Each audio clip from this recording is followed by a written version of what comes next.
চলতি ২০২৫-২৬ অর্থবছরে টানা ৮ মাস ধরে কমছে রপ্তানি আয়। সবশেষ মার্চে রপ্তানি আয় আগের বছরের একই সময়ের তুলনায় ১৮% বেশি কমেছে। অর্থনৈতিক অস্থিরতা, মধ্যপ্রাচ্য সংকট এবং জ্বালানি তেলের দাম বৃদ্ধির কারণে রপ্তানিতে দেখা দিয়েছে এমন ধস। পোশাক খাতের এই সংকটের নেপথ্যে অভ্যন্তরীণ ও বৈশ্বিক বহুমুখী প্রতিকূলতাকে দায়ী করছেন ব্যবসায়ীরা। তাদের মতে, দেশে বর্তমানে উৎপাদন খরচ অস্বাভাবিকভাবে বেড়েছে। এর সঙ্গে তীব্র গ্যাস ও বিদ্যুৎ সংকট যোগ হওয়ায় কারখানায় উৎপাদন মারাত্মকভাবে ব্যাহত হচ্ছে। সংকটটা তীব্র আকার ধারণ করলো।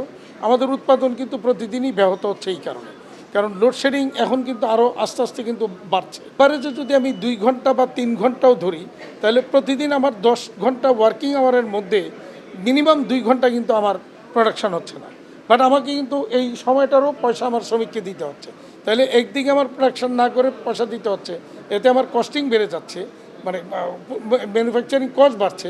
আবার একদিকে আমি কিন্তু আমার যে নির্ধারিত ডেডলাইন, মানে শিপমেন্ট করার যে ডেডলাইন, সেটা কিন্তু আমি ফেল করতেছি।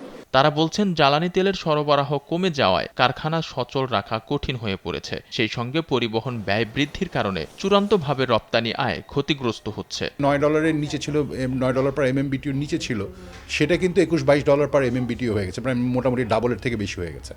সো এটার একটা বড় ধরনের চাপ পড়বে আমাদের উপরে।